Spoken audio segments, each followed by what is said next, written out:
Friends, welcome back to my YouTube channel easy learning. तो आज के वीडियो में हम पढ़ेंगे nature of principle of management. इससे पहले के वीडियो में मैंने introduction, meaning and definition of principle of management की बताई है। अगर आपने वो वीडियो नहीं देखा है तो आप पहले वो वीडियो देख लीजिए, उसके बाद आप ये देखिए तो आपको और बेहतर तरीके से समझ में आएगा। तो आइए चलिए देखते हैं इसमें क्या लिखा है। Management principle are form to guide and influence the behaviour of employees. This principle insists on improving efficiency of organizational resources in terms of profit. This principle also focused on best coordination between superior, subordinate, and all the members of organization. तो ये क्या बोल रहा है कि जो management और principal हो ये फॉर्म हुए हैं गाइड और इन्फ्लुएंस करने के लिए एम्प्लॉयज़ के बिहेवियर को। कैसे? सपोज एक एम्प्लॉय है जो बहुत हार्डवर्क के साथ काम करता है, उसके हार्डवर्क को देख के जो सुपेरियर है उन्होंने उसको इंसेंटिव दे दिए, बोनस दे दिए मोटिवेट करने के लिए। जब वो बोनस उसे देते हैं तो एम्प्लॉय और मोटिवेट होता है, फिर वो और डेडिकेशन के साथ और हार्डवर्क के साथ काम करता है, जिससे कंपनी को प्रॉफिट होता है। और जब वो सुपेरियर और सबॉर्डिनेट जब सुपीरियर सबॉर्डिनेट को या एम्प्लॉय को बोनस देते हैं, कुछ देते, तो उनके बीच में एक अच्छा रिलेशनशिप डेवलप होता है, जिससे कंपनी को फ़ायदा होता है। जब सुपीरियर और सबॉर्डिनेट और अमंग एम्प्लॉयज़ के बीच में रिलेशनशिप अच्छे होंगे तो अच्छी तरह से काम होगा, और अच्छी तरह से काम होगा तो अच्छी तरह से गोल अचीव होगा। तो ये इम्पोर्टेंट है प्रिंसिपल ऑफ मैनेजमेंट में। अब देखते हैं कि नेचर में कौन कौन से पॉइंट हैं। ओके, फर्स्ट पॉइंट है universal application. The principles of management are universal in nature, that means they can be applied to all types of organisation irrespective of their size and nature. तो ये क्या बोल रहा है, ये वाला पॉइंट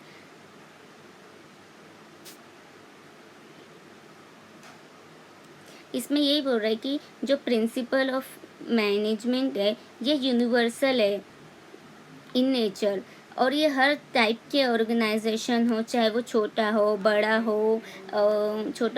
हो या कोई भी तरह का हो। समझ लो एक जर्नल स्टोर है, वहाँ पे भी ये जो प्रिंसिपल है वो अप्लाई होंगे। बहुत बड़ी एक मल्टीनेशनल कंपनी है, वहाँ पे भी ये प्रिंसिपल एप्लीकेबल है। सपोज़ एक कॉटेज इंडस्ट्री है, वहाँ पे भी ये प्रिंसिपल एप्लीकेबल होंगे। बस फ़र्क क्या होगा कि इसे अपनी तरीके से बिज़नेस के हिसाब से, बिज़नेस के सिचुएशन के हिसाब से, उसके रिक्वायरमेंट के हिसाब से इन प्रिंसिपल को या तो चेंज करेंगे या तो मॉडिफाइड करके इनको अप्लाई करेंगे। ठीक है, आगे देखते हैं। देयर रिजल्ट में वेराई एंड एप्लीकेशन में be modified, but all these are suitable for all kinds of organisation. Similarly they are applicable all level of management. तो ये वही बोल रहा है कि इसके रिज़ल्ट अलग हो सकते, लेकिन इसके रिज़ल्ट अलग हो सकते हैं और इसके एप्लीकेशन को भी मॉडिफाइड किया जा सकता है। मतलब हर बिजनेस में बिजनेसमैन अपने बिजनेस के अकॉर्डिंग प्रिंसिपल को अप्लाई करेगा, मॉडिफाइड करेगा। मतलब हर जगह पे सेम सिचुएशन तो नहीं होगी हर बिजनेस में। ठीक है, किसी का बिजनेस में प्रोडक्शन का प्रॉब्लम होगा तो प्रोडक्शन के हिसाब से प्रिंसिपल अप्लाई करेगा। किसी में सेल्स की प्रॉब्लम होगी, सेल्स इंक्रीज करना होगा तो वो सेल्स के हिसाब से अपने प्रिंसिपल्स को अप्लाई करेगा। तो सिचुएशन क्या डिमांड कर रही है, उसकी रिक्वायरमेंट क्या है, उस हिसाब से इन प्रिंसिपल को अप्लाई किया जाता है। और ये हर लेवल ऑफ मैनेजमेंट में एप्लीकेबल है। और इसका सेकेंड पॉइंट देखते हैं, journal guidelines. Management principle provide journal guidelines in tackling the organizational situation wisely as well as in solving the problem। तो इसमें ये क्या बोल रहा है कि जो प्रिंसिपल ऑफ मैनेजमेंट है ये गाइडलाइन प्रोवाइड करती है मैनेजर को कोई भी सिचुएशन को टैकल करने के लिए, कोई भी प्रॉब्लम को सॉल्व करने के लिए। कभी भी बोलते हैं ना, इमरजेंसी प्रॉब्लम क्रिएट हो जाती है, इमरजेंसी प्रॉब्लम आ जाती है तो उसको कैसे हैंडल किया जाए, कैसे उसको सॉल्व किया जाए, ये एक गाइडलाइन प्रोवाइड करता है मैनेजर को। ठीक है, they are not rigid. They are not rigid.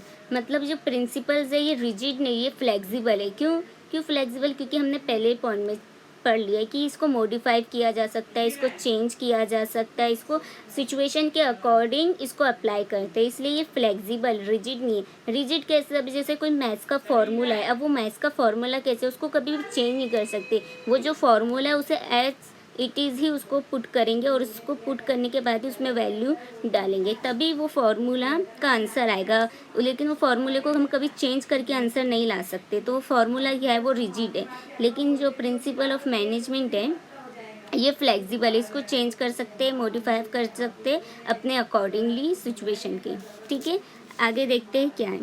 Which management principle are to be applied depend on the situation, size and nature of organisation. से ये कि वो प्रिंसिपल को मैनेजमेंट के सिचुएशन के हिसाब से, साइज और नेचर के हिसाब से उसको अप्लाई कर सकते हैं। For example, when we say fair remuneration, then the terms fair can vary as per the nature, size and financial conditions of management. अब इसमें ये फेयर है, ये फेयर का क्या मतलब है? ये फेयर का ये मतलब नहीं कि कि से एक एम्प्लॉय को अगर 10,000 मिल रहा है तो दूसरे एम्प्लॉय को भी 10,000 मिले, इक्वल हो। इक्वल नहीं है, इस फेयर का मतलब इक्वल बिल्कुल नहीं। तो इस फेयर रिम्यूनरेशन का क्या मतलब है? एक एग्जांपल देती हूँ। सपोज एक जर्नल स्टोर में एक पर्सन है ए, उसकी सैलरी है 10K, और एक मल्टीनेशनल कंपनी में काम करता है मिस्टर सी, उसकी सैलरी है 10 lakhs। ठीक है, अब बोलेंगे इनकी सैलरी अनइक्वल है, ये फेयर नहीं है। नहीं, ऐसा नहीं है। अब ये जर्नल स्टोर में जो पर्सन है, इसका नॉलेज, इसकी टैलेंट, इसकी स्किल के हिसाब से इसकी सैलरी है, इसके काम के हिसाब से इसकी सैलरी है। लेकिन ये जो पर्सन सी है, ये मल्टीनेशनल कंपनी में मैनेजर है, इसका नॉलेज, इसकी स्किल, इसका टैलेंट के हिसाब से इसकी सैलरी है। तो दोनों को अपने टैलेंट, स्किल और नॉलेज के हिसाब से जो सैलरी मिल रही है वो फेयर है, फेयर है। ठीक है, इक्वल नहीं है लेकिन फेयर है उनके हिसाब से, तो इसे ही कहते हैं फेयर रेम्यूनरेशन। ठीक, principle are formed by practice and experiment. The management principle are developed gradually through research work, systematic observation and experiment are conducted before developing them. The result of such experiments have been developed as a principle after its practice in organisation.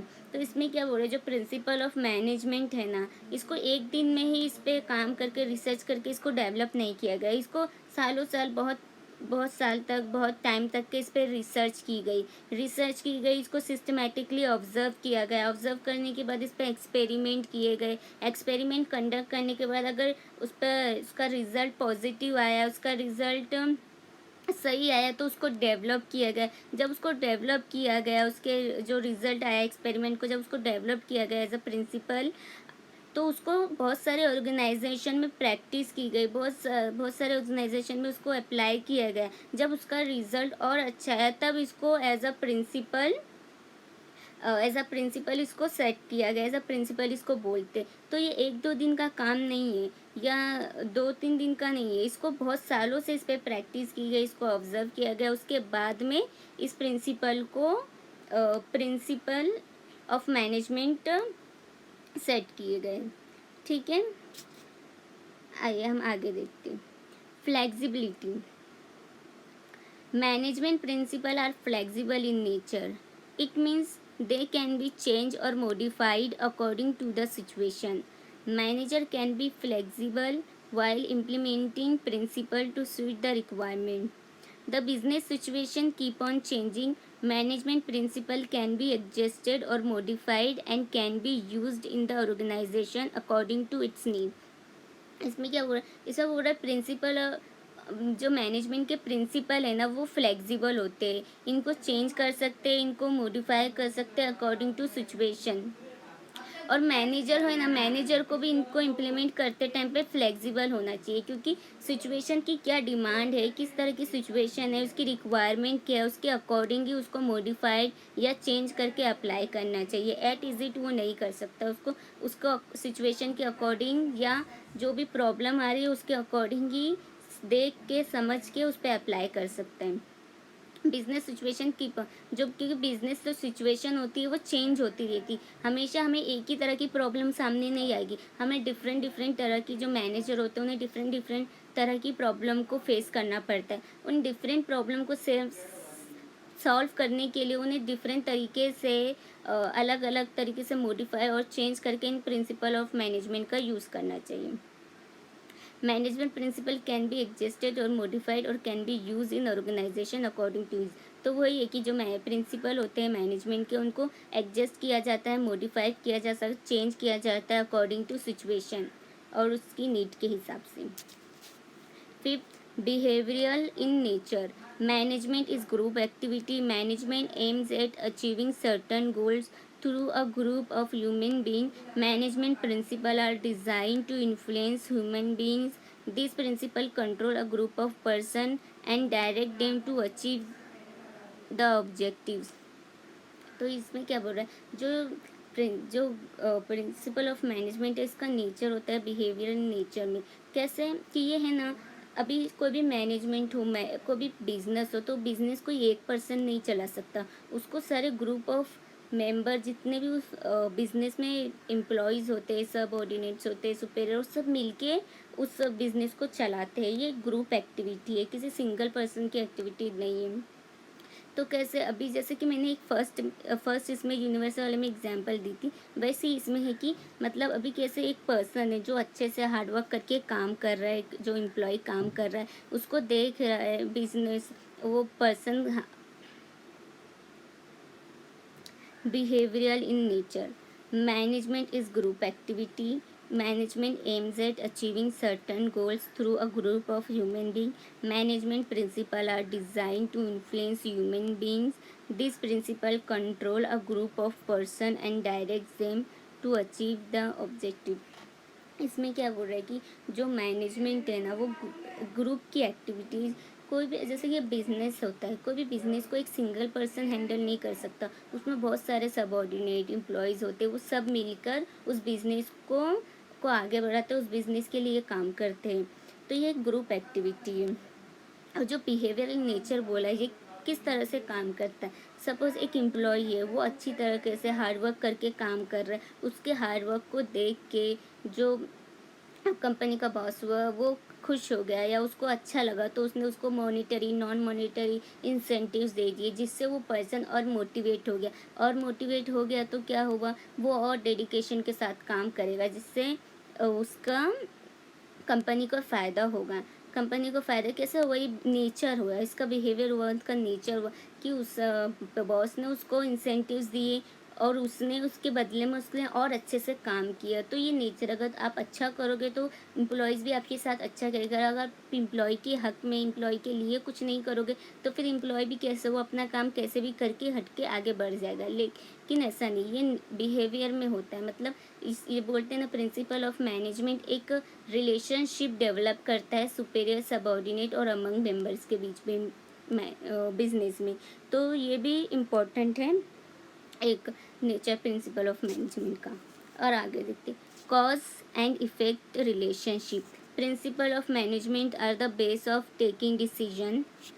They determine the cause और reason for a particular effort. For example, payment of good wage as incentive helps in increasing the output of workers or making effective advertisement increases the sales of product. तो इस पे यही बोल रहे हैं कि जो प्रिंसिपल ऑफ मैनेजमेंट है ना, ये एक बेस है डिसीजन लेने के लिए। कोई भी डिसीजन लेते हैं तो ये जो प्रिंसिपल ऑफ मैनेजमेंट है ये गाइड करते हैं उस मैनेजर को कि उसे कैसे डिसीजन लेना है, क्या सोच के लेना है, कैसे अप्लाई करनी है इस प्रिंसिपल को कि डिसीजन जो ले रहा है वो सही हो। और ये डिटरमाइन करते हैं कॉज और रीज़न को किसी भी पर्टिकुलर एफर्ट के लिए। फॉर एग्जांपल इसमें ऑलरेडी दिया है कि किसी पर्सन की पेमेंट वेजेस बढ़ा दी जाए। अगर बढ़ा दी जाए तो ये जो बढ़ाना है, पेमेंट को जो बढ़ा रहा है, ये क्या है, ये कॉज है, ये एक कारण है कि बढ़ा रहा है। अब जब ये बढ़ा देगा तो जो एम्प्लॉय है जिसकी सैलरी वेजेस जो भी है वो बढ़ी है, तो वो और डेडिकेशन के साथ और इफ़ेक्टिवली इफ़िशिएंटली काम करेगा। जब वो काम करेगा तो ये जो डेडिकेशन, इफ़िशिएंटली और इफ़ेक्टिवली जो काम कर रहा है, ये क्या है, ये इफ़ेक्ट हो रहा है किसका, जो कॉज हुआ था, जो पेमेंट वेजेस बढ़ी थी, उसका ये इफ़ेक्ट हो रहा है।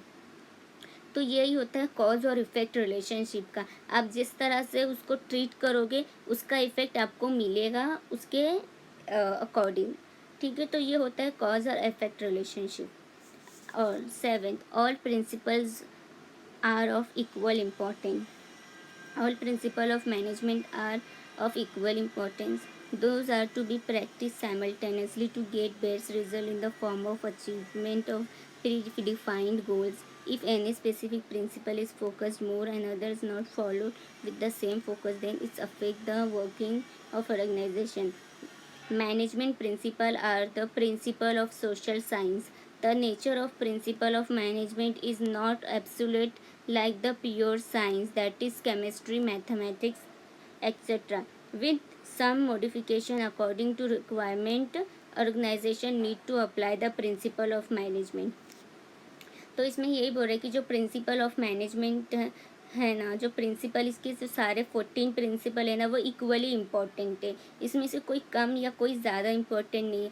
अगर किसी एक पर ज़्यादा फोकस करेंगे और बाकी के प्रिंसिपल को निगलेक्ट करेंगे तो इससे कंपनी को नेगेटिवली इफ़ेक्ट होगा। इसलिए सारे प्रिंसिपल को इक्वली ट्रीटमेंट देने का, उनको सबको इक्वली यूज़ करना। अगर उसमें से किसी एक को भी निगलेक्ट करेंगे तो वो कंपनी पे बैड इफ़ेक्ट डालेगा।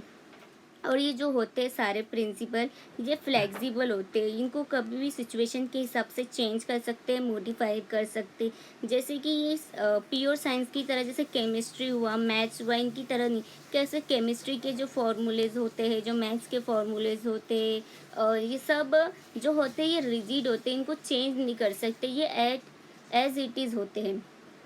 उनको सेम वैसे ही लिखना होता है, क्योंकि अगर उनको वैसा नहीं लिखेंगे तो उसका आंसर नहीं आएगा। लेकिन प्रिंसिपल्स में ऐसा नहीं है। प्रिंसिपल को सिचुएशन के हिसाब से, साइज़ के हिसाब से, प्रॉब्लम के हिसाब से चेंज, मॉडिफाई और एडजस्ट कर सकते हैं। यही एक बहुत बड़ी इम्पॉर्टेंट चीज़ है प्रिंसिपल ऑफ मैनेजमेंट की, वो फ्लेक्सिबल है।